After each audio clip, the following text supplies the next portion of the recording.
Well, hi, everybody. We're still without major sounders, so we're just going to have to go the way we are. I'm Randy Tibbins. You know who you are.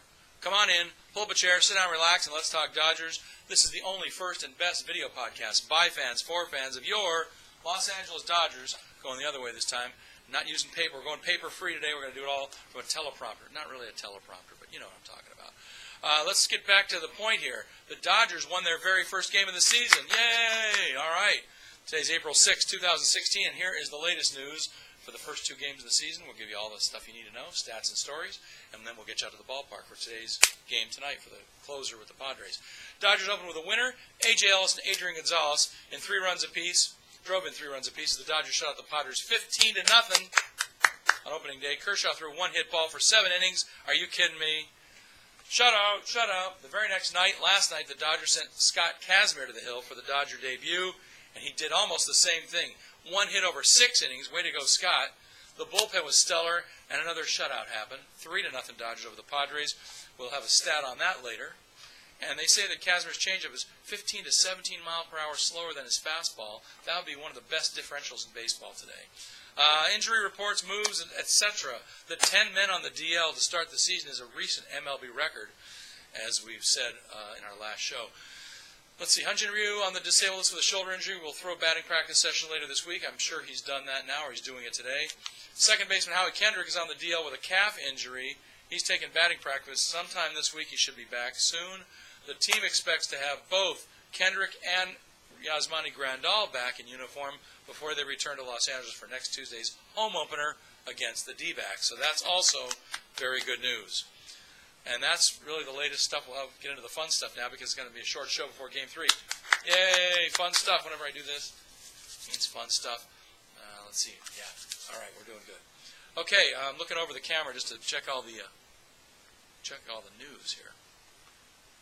Fun stuff. Shout-outs. Let's do some shout-outs for everybody. David C. Just got off the phone with David C., big Dodger fan. He's going to the second game after the opening next week, so I guess he's going to one of the, I think Friday or something. Right? Is that what it is, David? Anyway, David C., nice talking today. Always a big Dodger fan. Always great talking baseball. These are some shout-outs. Let's do some right now. Ruben V., Jose R., Andrew M., Ron S., Billy G., Kathy E. Shout out to Kathy E. News of a game-watching party, Kathy E. Stay tuned. Bobby K., same. David C., and a few others. All these fine folks have checked in with us on Facebook page. You can do it too. It's Let's Talk Dodgers on Facebook, or you can hit us up at Let's Talk Dodgers on Twitter, or at Randy Trumpet to talk to me, because I'm tweeting also on Let's Talk Dodgers. We're going to have some news at the end of the show today about where our first game-watching party is going to be next Tuesday, opening day. Opening day at home at Dodger Stadium. It's a 1 o'clock game, so we'll talk about that. Stats of the day, we got some good ones. We got a lot of them this time. If you like stats, you ready for this? I don't want to stat you to death. I don't want to Ross Porter you to death. Hell, he'd be nothing today. They got more stats than he ever came up with. Corey Seager on opening day was 21 years, 341 days old. He is the youngest shortstop to start an opening day in 72 years. And if you want to know who the guy was 72 years ago who was younger, Gene Mauch was 18 years old in 1944, and he started. Wow. Here's an off-the-chart stat. Nobody knows about this. All right. Approximately 60% of those found around Petco Park before the opening day game were Dodger fans. Yay, of course they were. Of course they were. Had to be. Who do you think's holding up Petco Park? Bob Pearl. Come on. Who do you think's holding it up when the Madres are sucking wind like they do? The Dodger fans are the ones that lift that place up. If you don't believe it, go down there tonight's game. You'll see all the Dodger fans. All right. A.J. Ellis and Adrian Gonzalez drove in 3 runs apiece as the Dodgers shut out the Pods on opening day 15-0. That is the largest shutout on opening day in Major League history, surpassing the Pirates' 14-0 victory over the Reds on April 12, 1911. How long ago was 1911? It's long enough ago to have these 2 Hall of Famers in the lineup that day for the Pirates, Fred Clark and Honus Wagner. Are you kidding me? They were in the lineup that day? Wow, that's a long time ago. All right. The Dodgers fell 1 run short of tying their franchise record for the most runs scored on opening day. They scored 16 in their first game of the '83 season, in case anybody cares. Monday's game was the Dodgers' first with Dave Roberts as their manager. Over the last 60 years, only 2 other teams scored at least 15 runs in their first game with a new manager.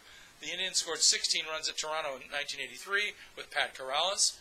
And in 2003, the Cubs put up 15 runs on the board against the Mets in Dusty Baker's first game with Chicago. Wow. Now, one official stat from the Elias Sports Group. Live Sports Bureau says that the Dodgers shut out the Padres and held them to 2 hits on Tuesday after blanking San Diego on 4 hits Monday. The Dodgers are the first team since the 1963 Cardinals not to allow a run and surrender 6 or fewer hits over their first 2 games of a season. St. Louis won both of those games against the Mets, then in their second season, coming off 120 losses. Ernie Broglio threw a 2-hitter in the opener, and Ray Washburn tossed a 4-hit shutout the next day. Meanwhile, one last stat. You give me one last stat? This is cool. People weren't counting on this for this guy, but Scott Kazmir amazed everybody yesterday. He allowed a first-inning single, but then retired 17 straight batters in the Dodgers' win in San Diego on Tuesday. That tied his second-longest streak of consecutive batters retired in one game.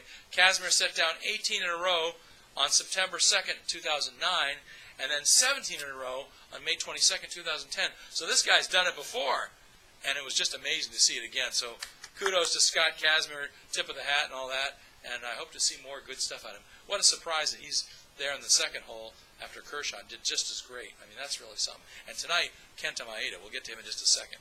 This date, Dodger history. All right, April the 6th, on 2004 on this date, Adrian Beltre becomes the 36th player in baseball history to hit 100 home runs before the age of 25.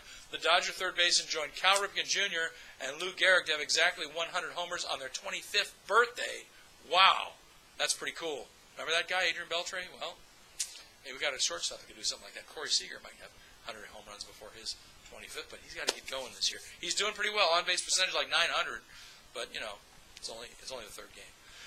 Also on this date, 1937, a Dodger birthday in the birthday Dodger family. Phil Regan, the vulture we called him. Why? Because he used to swoop in and capture the wins away from all the guys that were, you know, I don't know. They'd be losing a game. Starters would be losing a game, and Phil Regan would come in, and then they'd start winning it. So he won like, I don't know, 11, 12, 15 games that way one year. Anyway, he's 79 today. Happy birthday to the vulture, Phil Regan, born on this date in 1937. Let's get you out to the ballpark.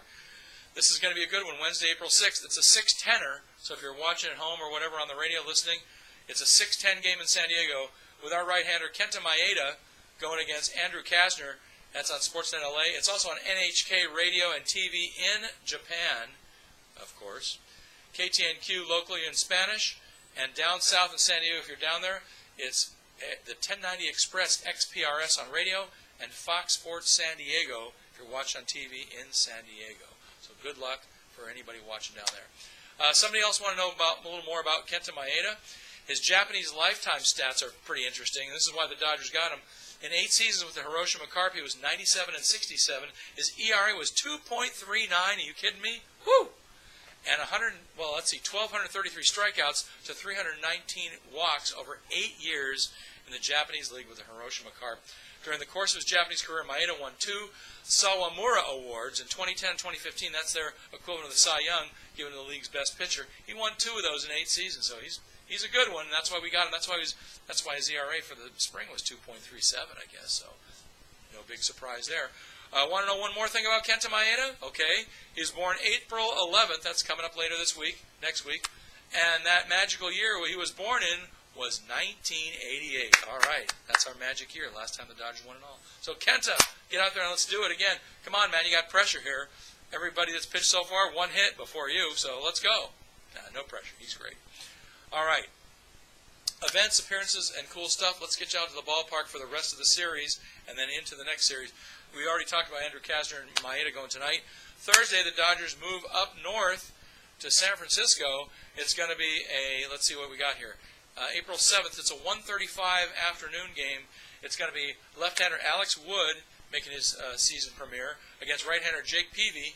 On TV, it's Sportsnet LA, AM 570, and KTNQ. And then on Friday, we'll be back with you Friday probably to talk about the next 2 games. But it's going to be our right-hander Ross Stripling, the number 5 guy. It's going to be his first big start. And right-hander Matt Cain, Sportsnet LA also has the game, as well as KTNQ and AM 570, KLAC. So that's going to be the rest of the week, I guess. We'll be back on Friday. Before we leave you, one more thing. We got July 23rd, 2016, at the Ultimate Pastime in Ontario, 1614 South Carlos Avenue, Suite K in Ontario. Roger Owens bobblehead and legendary Dodger organist Nancy B. Heffley. She's not there this year. She retired. She retired a year earlier than Vinny. Who's doing the organ this year? Anybody remember? Dieter Rule from the Staples Center's out there this year. Anyway, they're going to have some bobbleheads with Roger Owens, the Peanut Guy, and Nancy B. Heffley in July. We'll be talking about that more as the time comes for that. Also, don't forget to check out John Suhu's outstanding Dodger photography. I'm blown away by just the first 2 games that he's done. Really amazing guy. I mean, if you haven't talked to him, you should next time you see him at Dodger Stadium. But that guy's got to put out like 40 volumes of books. He's got so much stuff. He's been there forever. So, great photographer. All right, that's going to do it. So, tell all your friends, Let's Talk Dodgers in Facebook and on YouTube. YouTube page is Let's Talk Dodgers 13. If you press on that when you get to YouTube, they'll all line up in order, so you can see them all in order if you want, if you care to. In Facebook, we always put them up there in order. In fact, I'm going to start pinning the shows up to the top of the page so you don't miss them. Anyway, this time we didn't do Periscope, so it'll be a little easier for everybody to catch it online. Anyway, come on back on Friday. Pull up a chair, sit down, relax, and Let's Talk Dodgers. We'll see you again, and tell all your friends this is the place to watch the best podcast by fans for fans of your Los Angeles Dodgers.